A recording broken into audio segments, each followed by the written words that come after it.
Oh, cool. We're going. All right. Welcome back to S&M on Sci-Fi. I am S, And this is him. and we're just gonna do it again. Basically, I want to start off by inviting Will Wheaton one more time. Now he didn't show up last time.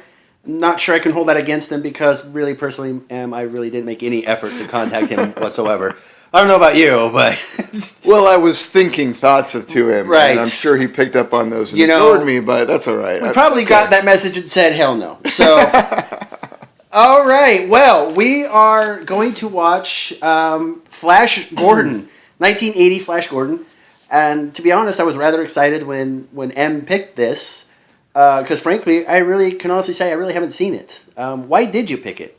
I've been thinking about that because I knew you were going to be asking me.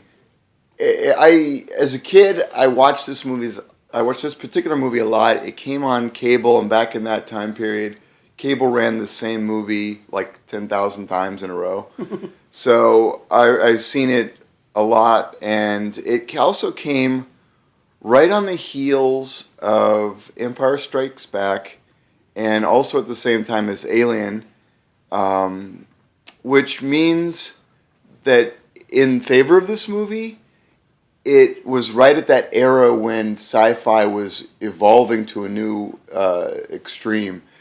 And against this movie, it was fighting against some very popular genres, and obviously it didn't hold as well as the others. No. But as a movie, it's got all the best things. Sexy alien seductresses, monstrous alien man-eaters, diabolical alien despots. You want me to keep going with the alphabet Well, thing? no, that's perfectly fine. And it's got football players. Yeah, I mean, you can't go wrong there in New York, right? Now, Flash Gordon was originally a comic strip back in the day. Eventually, it became a TV series. I want to say 50s and 60s, and then it became a movie. That thought brings me to, I call it a relevant question. What is your favorite comic book turned movie? I'm going to go with, and I know this is not the popular choice, but I'm going to say it's the latest Hulk version, the one that had Edward Norton in it. Ah, okay. The Incredible Hulk. I like that particular story a lot, and I like the way it came across on the screen. And Edward Norton is just awesome. yeah, honestly. he brought Bruce to a whole new level. Well done. I personally would have to go with the older movie came out called Spawn. But that's only because I grew up literally watching or reading the Spawn comics religiously and loved the series, and I felt like the movie did a pretty good job of bringing that out, and that's my personal. I'd like to see a redo of the Spawn movie come out. Remove the ridiculousness that was John Leguizamo in the movie. It was actually kind of bad. Hold on, that brings me to something I was hoping to get to on Flash Gordon here. It's been over 30 years. This movie's due for a touch-up. I'd love to see a new, edgier script, still PG if possible. I know Sure. that wouldn't happen, but PG-13 wouldn't be bad though. it's got a lot of room, and I think that the comic book turn movie era is in full swing. Plus, it's superhero. It's time, and I think that the technology would allow for some really awesome looks as far as CGI, what that can do for us in the movie. They're like making this. a new Judge Dredd for God's sake. So why can't they do a new Flash Gordon? You know. And unfortunately, I think it's because nobody Care. reads it. Yeah, it's out of date as far as a whole epic. But I think that the right script, the right actors would draw crowds, and people go, "Oh yeah, Flash Gordon," because everybody knows the name. Right. Right. In fact, maybe Will Wheaton could be in it. Probably. We'll have to pitch that to him next time we not talk to him. By the way, I am having just some coffee with milk. What are you drinking there? I must say I'm a little disappointed, but it doesn't mean I'm not going to drink it. You handed me a Bud Light and Clamato. Because honestly, when I think beer, I don't think clam, tomato, or any combination thereof. So it's a little weird. Doesn't mean I'm not going to drink it because there is alcohol. And honestly, that's really my only Now, game plan here with I'll this. tell you, the reason why I picked that is, and I was going to drink one too, but turned out that I started on this coffee. One of my favorite Mexican food restaurants has a beer and secret sauce combo, which is kind of like a clamato-ish, but it's a whole different thing. It's a spicy tomato Mexican-y kind of thing. And man, I downed that in like 12 seconds. It was so good. I doubt you could down this because not only is there clamato, but with salt and lime. I mean, they might as well just throw some asphalt. I don't know. Like I said, I'm not going to throw it out because it's free, but, well, we'll see. Anyway, before we get to watching the movie, quick trivia question for you. All right. Has absolutely nothing to do with what we're about to watch. Are you familiar with the story Dune? Frank Herbert's Dune. I am. All right. In the movie, House Harkonnen attacks House Atreides on the Spice Planet in an effort to grab the said Spice Planet. Mm-hmm. House Harkonnen attacks with their own troops. What else does he attack with? More specifically, what is the name of the other group of troops that he attacks with? See, and I thought you were going to ask me like a Liam Neeson question or something. Well, I did have a softball question, but I thought, you know what, I'm going to... I don't recall that specific detail about what they called the different troops. The other troops were actually the Imperial Sardaukar forces. Ah, okay. Anyway. I'm going to give you your choice of trivia questions, so you have 100% better chance of getting this one right. Right. So you could take either question A, which is, and one of the stars in this movie is Max von Sydow. What other two movies has Max von Sydow starred in? Or you could take question B, what movie did Robert Downey Jr. and Rodney Dangerfield star in together? Oh, God. I'm going to take... Technically, Robert Downey Jr. was co-star. I'm only going to take B, but that's only because I really would have to do the least amount of thinking. But honestly, I don't think I'm ever going to get there. Was it a sci-fi movie? It wasn't. No. God. And Rodney Dangerfield? I don't even have a flipping clue, to be honest. Back to School. Oh, my God. Wow. Man, you're reaching out. Well, it's in the era of this movie being made. Well, that's true. So, anyway, on to Flash Gordon. We'll be back to you in, well, about 20 seconds, if that for you guys. About an hour and a half for us. We're back. We are back. That was fun. I take it that means you liked it. I did like it. It was... How do I word it? It's kind of interesting because with a movie like this, I always end up comparing it to the movies that we have now. Mm-hmm. Movies that we have now, the special effects are a good portion of the budget, if not most of the budget. I don't know how much that was the case in 1980 with this film. But one thing I couldn't help doing throughout the entire film was compare the special effects of this with other movies around the same era, and I can get into that a bit more. But yes, it was fun. The bad guy Ming, kind of cool, kind of weird. But overall, the movie was kind of goofy in a way. At least it was to me. But again, I don't know if that's 1980 or if that's the way they designed it. I think the feel wasn't intended to be so serious that it was, it's not on par with a Star Wars or an Alien, which, as we talked about earlier, came out around the same time period. It was a fun kids movie. It was a PG movie meant for young youth. It felt like a 1936 comic strip. I got a question for you. Mm-hmm. Ming the Merciless versus, because he's an emperor, right? Right. Versus Emperor from Star Wars. Palpatine. Emperor Palpatine. Ah, see. Who would go down first? Oh, Ming in a heart. And I think Ming would go down in about 5 seconds. I don't know. Ming he can blow up planets from across the universe. Well, yes, but he doesn't need a Death Star. He had to use the moon to do it, though. That was just his method. That was his method. That's true. He wanted to toy with it. I don't know. I think Palpatine would come out swinging first with the bolts of lightning out of his fingers. All right, so range is important. Exactly. And we don't know. I mean, because, for instance, at the end of the movie, we saw Timothy Dalton's character come in saying that all the generators were destroyed or done or over. And I took from that we're meant to believe that Earth is no longer in peril because of that. Which tells me that Ming's power wasn't in him. It was part of his technology. Right, that's a great point. Ming has position power. He is emperor. He controls the universe. That is what makes him deadly. He's a, I hate to do it, but they brought it up in the movie with a shot or two of Nazi Germany. It's a guy. He's a guy. That's all he really is. He has technology at his disposal, and he has legions of people that do what he says because of fear. It's pretty much it's like the same position of the Pope. It doesn't matter who the guy is himself. Give him the title of the Pope. He is the Pope, and people are going to worship him for that. Same thing with this guy. Get rid of Ming, put in another guy. You still got the same guy. Still got the same position. Did you just compare the Pope with someone evil? Well, yes, but its title is what I was going. Oh, at. title. Okay, I'll give you that one. And that's really what that was. Now, Emperor Palpatine had a lot more going for him, in my opinion.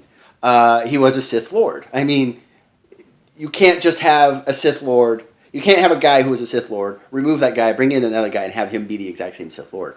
In fact, he probably wasn't going to be anywhere near it. So, Palpatine, to me, was unique in that respect, and he would have thrown bolts of lightning up Ming's ass in a minute. All right, so let's remove bolts of lightnings for a moment and say, on a manipulative, devious level, who do you think would have won? Palpatine, still. Still, why? Because of the way he played with Anakin like he was a marionette puppet.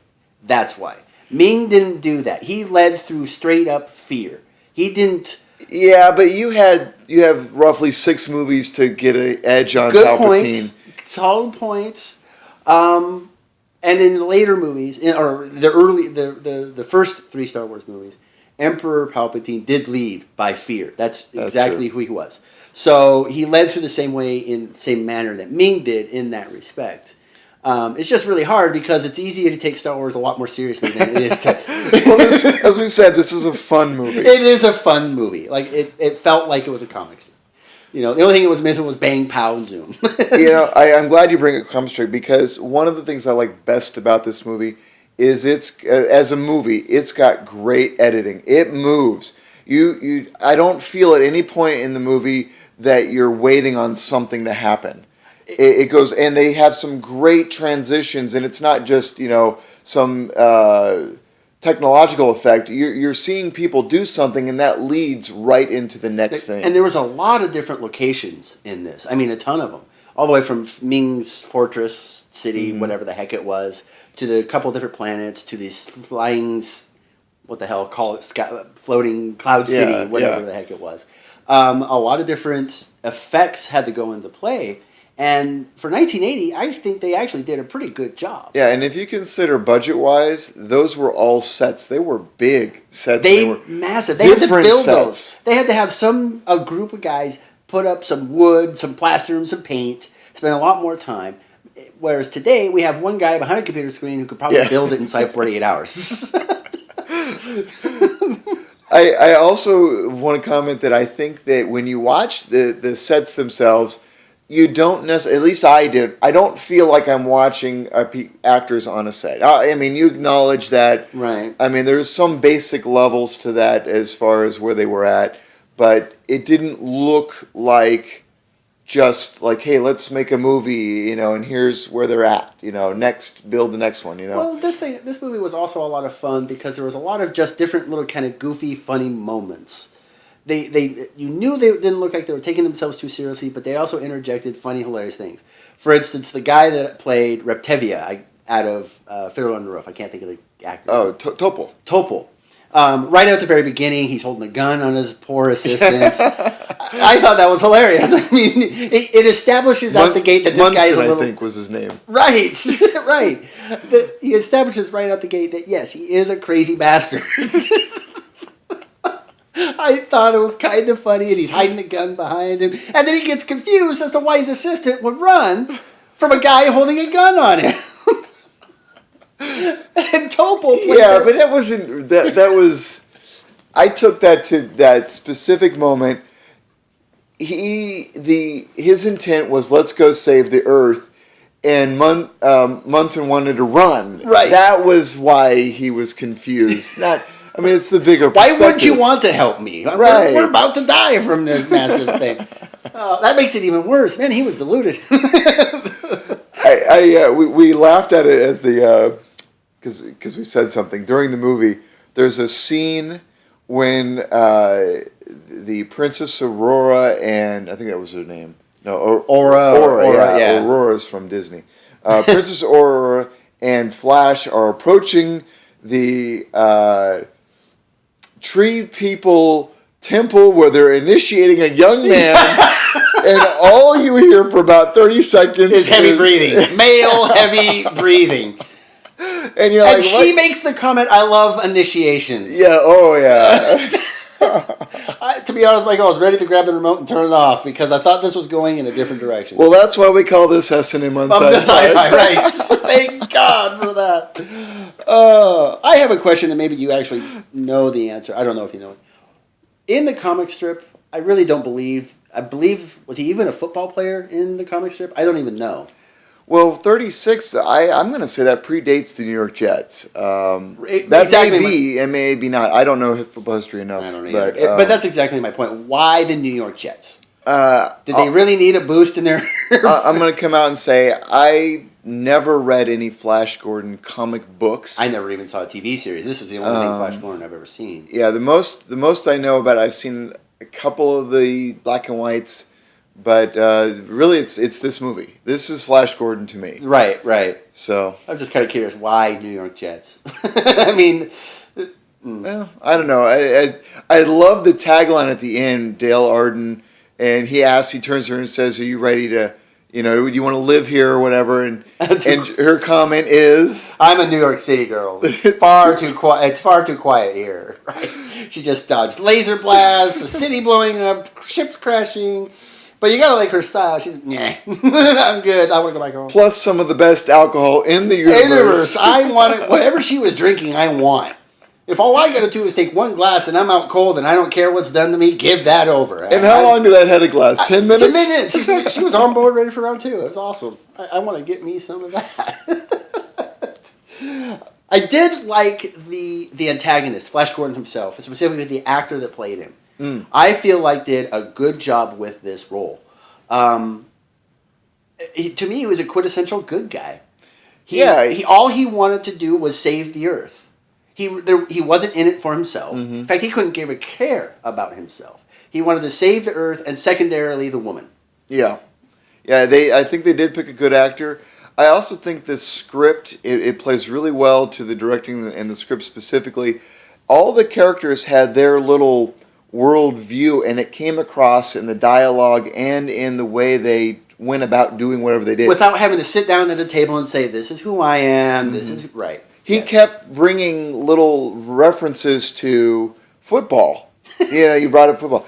As Flash Gordon, he viewed the world and how to save the universe from a football player's standpoint. Well, he didn't get tough until he started pulling football moves on the guys in one of the opening scenes. Mm-hmm. He finally, the first battle, he finally gets a hold of that football egg thing, and then he became a badass. It wasn't until then that he did, but... Anyway, and we talked about Ming being just a guy. I think that's true about Flash. He's just a guy. Yes. And what makes him a hero isn't that he's super powerful or whatever, all the other exterior stuff. It's his choices. It's his forthrightness. He was.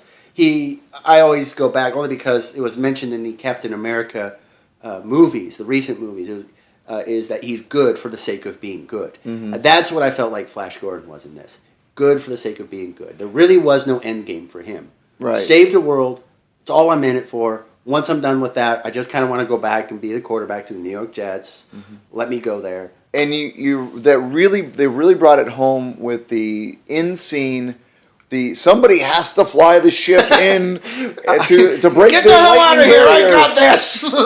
And just in the nick of time, Baron breaks the lightning barrier, so he doesn't. So Flash doesn't die, but Flash is, he flies it in, and that takes you right to that critical moment where we see the demise of Ming the Merciless. I was hoping for a little bit more of a fight between Flash and Ming. Ming died by happenstance. He didn't die from Flash killing him directly. Well, what would you have wanted to see? You said a fight. You mean like a fight. sword battle? I would like to have seen a fight kind of similar to what we saw with him and Timothy Dalton's character. A fight to the death on the platform, was moving around. Give a similar circumstance. Not necessarily a fight to the death, although that's what it would be. This is the end battle. That's what I'd like to have seen. There's a point, and I love it because we talked about the differences between Palpatine and Ming. That's a movie too. Bring the whole thing forward. You're gonna have different characters, different actors, but there's a lead-in to Ming not being dead at the end of this movie. Absolutely. And granted, Palpatine could have lightning bolts, but Ming has his ring. Technology is what he uses, and I think that there is a great battle scene between a Flash and a Ming, yes. And you really see Ming bring it out. He was on the ropes at that moment. He had to do what he had to do. He had to get out. He had to make an exit stage left. I mean, he needed to get out of there, and I get it. And I actually kind of like the effect that they put of him disappearing. It looked like he almost disappeared into the ring. Right, he turned the ring on himself. There was a beam coming from the ring to him. Right, but then where he went and how he picked up the ring later, we kind of left. Well, that could have been some guy, and didn't realize. Oh, look, I found a ring. All right, well, that's it. He puts on the ring, and now he is Ming. The ring of Ming. I love it. Yes, nonetheless, I thought it was a wonderful. One thing I wanted to talk about was the special effects in this movie compared with special effects of movies that came out around the same time. Mm-hmm. I honestly felt like 1977 Star Wars did a far better job with special effects than they did here, visually. Now, you're referring to things like planets and external spaceship shots. Yeah. Now, to be fair, Lucas, every external spaceship shot you saw in Star Wars had a black background. So you can hide a lot of stuff with that. In this movie, you got some fog, color, motion thing going on. So it's a lot more There was a lot of colors. A lot of colors in general. So it makes it a lot more difficult to pull off a good shot. I feel like they did very well. Which it's all camera effects. Exactly, because there is no digital editing here. Much like there wasn't any digital editing with Lucas, but Lucas had the benefit of just using space backgrounds. Right, and he did a lot of camera. He did layerings to do that, and they talked that you can go to other sources and hear a lot about the technology that Lucas used and the techniques and so forth. And I think they used some similar ideas here that they must have. And if you look really closely, you can see the edge between the matting and the characters in the foregrounds, and some of the background images are a little whitewashed. And that's all from that level of technology, and I can agree with you. But remember, though, at the 25-year mark, Lucas went in and he fixed all that. He updated. If you did that same type of fix with this movie, you wouldn't see any of that stuff, and people would go, "Wow, this is." That looks brand spanking new. Yeah. And I agree. I think they really concentrated a lot of their special effects into laser fire. Or blaster fire, whatever you want to call it. Lighting effects, I call them. Yeah. Right. And if you look at the way they did their guns, that was amazing. And they didn't use one gun. All the different types of guns, like they had like a M16 kind of gun versus a rifle kind of gun versus a pistol type of gun. Right. They all look different. And the blast that came out of them was unique. Different, exactly. Whereas you had really two kinds of guns in Star Wars. You had the Stormtrooper rifles. You also had the pistols kind of things that Han would carry around with him. Each shot a different color according to the side where they were on. Which, by the way, I wanted to know, what would happen if a Stormtrooper picked up a Rebel gun and started shooting? It would shoot the other color. Right. I mean, would it change? They've got a Wi-Fi, Bluetooth thing going. Right. Exactly. And it knows. It's all connected to the mainframe. That'd be awesome. Oh, I think that's absolutely brilliant.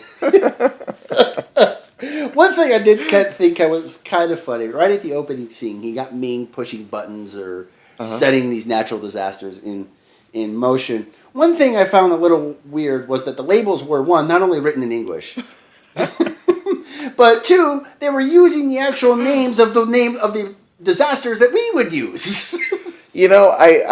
I'm with you. I thought about something, and one of the lines when Ming is kind of psychologically torturing Hans Zarkov as he's about to be turned into a agent, he comments that, or Ming comments that he's pushing out disasters and whatever bad ill Right. out to all the planets in the universe. And if you take that a little bigger, you can see where he would influence cultures too. Ah. So really, we are under the influence of Ming the Merciless I right see. now. So English is really from him instead yeah. of okay. So instead of them using English for a benefit to understand what's going on in the movie. And now that we're aware of it, he's going to have to destroy Earth. I think so. Absolutely, as per the plots. One thing that absolutely annoyed me in this movie was they're in the plane. They're flashing whatever the heck the girl's name was. I don't Dale know. Arden. Right.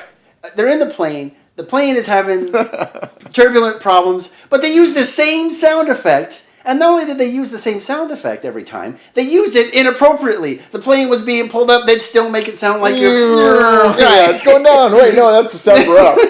All right, what's they're the sound for flying down? normally and you hear as if they're passing other planes.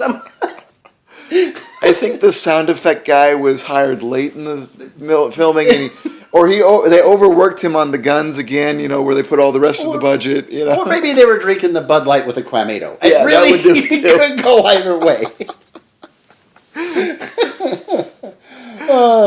What do you think about? And I think there was only one costume motif for all the women in this movie. Show as absolutely little as possible, but maintain the PG rating of 1980. Yeah. They hit every single glitter color possible. Pink, green, silver, gold, red. I actually really liked the costuming. I liked the because they didn't do they didn't do as near as good a job as introducing different species as they did in Star Wars. Star Wars, you saw all sorts of different species. Most of them bipedal. I get it. They all kind of look human. You kind of get that when you make movies like that. This movie, I don't feel like did that too well. But the costuming, you're right. There was every color of every design that you could possibly imagine, and it almost made looking these half-naked women enjoyable. I mean, let's face it, if they had the same costume, we'd get bored. Right. Yes, you could see a lot of skin, but you'd still get bored looking at all these wonderfully beautiful women in the same exact piece of clothing. Now, on the flip side, I think, depending on what character they represented, all the men had exactly the same costume. Yes, they did. I think my favorite was the Hawkman. Yeah, they got one suit. That's it. That's right. We're going to a wedding. Put on the suits. But if you notice, the one woman hawk person we saw, she had a pretty color on. That's right. She did. Yeah, pink or something. I don't remember. She completely stood out. I'm like that. That didn't work for me. But Max von Sydow. Yes, that's Emperor Ming. Emperor Ming, the actor Max von Sydow. Honestly, this is the first time I've ever seen him act in anything, and it's actually kind of enjoyable to see him act as a bad guy. I mean, because I'm in movies. I love movies. Wait. First time you ever seen it? Because I know you've seen some of his other movies. Exorcist. Oh, you're right. And he was That's right. the king in I forgot all about the Conan the Barbarian. Conan the Barbarian. That's right. And others. But he kind of has, especially when you see him in this movie, he looks so different from other movies that he's been in. Absolutely, and to me, in a good way. I really enjoyed the character that he played here, just an utterly evil guy. And he did it very, very well. In fact, honestly, now that you say that about those other movies, he's actually a pretty good actor. Of the three movies that I really could think off the top of my head that he's been in, great. A lot of fun to watch. I mean, especially Conan the Barbarian, only because Schwarzenegger's just a goofy guy. But and if you think about the emotional representation from that movie, he's this depressed. He's losing his daughter. You see him in this movie. I mean, granted, they're kind of king, emperor. He's got a similar position in both movies. In this movie, he's just, it's not even over the top, but he's just so out there. I am the emperor of the universe, and there's no question about it. There's no questioning, and should you question it, I will kill you. All right, what do you want me to do, buddy? One thing I did find a little funny as well, Flash, in the very beginning, was wearing a shirt. Flash. He was wearing one of his shirts. Is that a little egotistical? Or if you're just a good superhero, is that okay? You know, I actually was thinking about that when we watched it this particular time. And I'm trying to match that up with sports heroes, sports personalities, and I can't for the life of me think of more than one or two that actually wore their own stuff. You know, in the last 20 years. Right. And I'm sure they're out there, but for the life of me, I don't know of many. And Right. usually it's because they have a line of clothing, Right. and that's what they wear. I mean, they probably got 10 of them free in their closet, you know. Right. Do you think Flash changed his name just to be a better football player, or because it made for better football? You mean for this movie? Yeah. Well, the character Flash, that was his name, was Flash. Why Flash? Did his parents name him that? Did he choose that? Yeah, but think about some of the names that some sports personalities, especially go back 80s and earlier. I mean, you have guys like Abner and, I don't know. I'm not big enough into sports. But It's why we do a sci-fi show and not a sports show. think about some hockey guys. I know you love hockey. Oh, absolutely. They have some names that are like, well, who named their kid that? That's true. A lot of them are, Russian, Icelandic, and you kind of goofies. But yeah, there's anyway. Actually, though, I think you got a point. That if you took someone in the 1980s or 1980, my guess is, and they still do this today. Some people have nicknames that become their name. Oh, You know what I mean? That's who they are. That's how everyone knows them. Tebow for football. Right. Gotcha. Okay. Yeah, that makes sense. And then the really egotistical ones changed their name. Because that's how he introduced himself, was Flash. But, whatever. That's all I got on the film. I don't know if you got anything else you wanted to cover. Just a quick question. What was your favorite scene? Because this is the first time you've seen this movie, from my understanding. So tell me what stuck out the most. What's coming? The scene that I think of right now, that I'm actually currently thinking of now, is the doctor holding a gun on his assistant, trying to get him to get in the damn ship. Because I busted out laughing hysterically. I think this is hilarious. All of those alien locations. Yes! But that brings up a good point. We talked about sets. I love Zarkov's little realm here on Earth. It's this. I don't even know what it is. It's I think it was supposed to be a greenhouse. Yeah, and every planet is dead. Right, every gone. planet It looks like it had been dead for 6 months. Exactly. And I think his assistant finally snapped. And he builds in the center of this arboretum A rocket. A rocket. And if that's not the... Well, here's the thing. Why the heck did the assistant run away while the rocket was being built? He had to know why the rocket was... Because he probably never thought it would come to use. It was a steady job. Oh, I'm getting paid. Screw it. Remember, 1980, they were coming off a recession, Right. And the Star Wars campaign. Well, I'm glad that you enjoyed the movie. As one of my favorite one of my favorite science fiction movies of all time. Even though I think it's under the radar, and it really did get overshadowed by some truly masterful movies. This is a good movie. If this had come out before Star Wars, before Alien, if it had been first, I think a lot of people would rave about it and have been raving about it. I think it's a great movie, and it covers everything sci-fi. And what do you think? How many six packs do you think this movie needs to be just epically awesome? 2 6-packs. That's to share. To share. Yeah. Really? Okay, so a 6-pack each. Yeah, a 6-pack. Not because the movie is lacking, but this is one of those movies where being a little sillier just makes the laughs bigger. You know what I mean? Absolutely. I'm actually going to have to go a little bit higher on this because on the last episode on Star Trek 4, I believe I said 1.5. Oh, okay. So I'm going to have to up the ante on this one and go 2 6-packs. 2 6-packs. All right. Yes. That's a lot of beer. But at 2 6-packs, you're feeling pretty good. The movie movie couldn't go bad. So, All right. Well, on that note, let's hope that some producer executive gets hold of this and decides that this is going to be a. wait, we are the producers. We are the executive. Well, you're right. You know, I So still we're- have that 150 million So mission in the accomplished. bank. Let's make Flash 2. That's right. Stay tuned, folks. We'll be. We're gonna go make a movie now.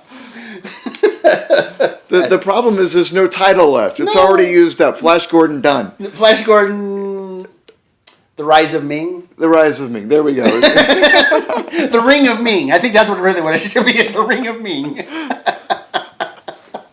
All right. Well, thanks again for listening. I am S. And this is M. Hope you had a great time. Thanks again. Bye.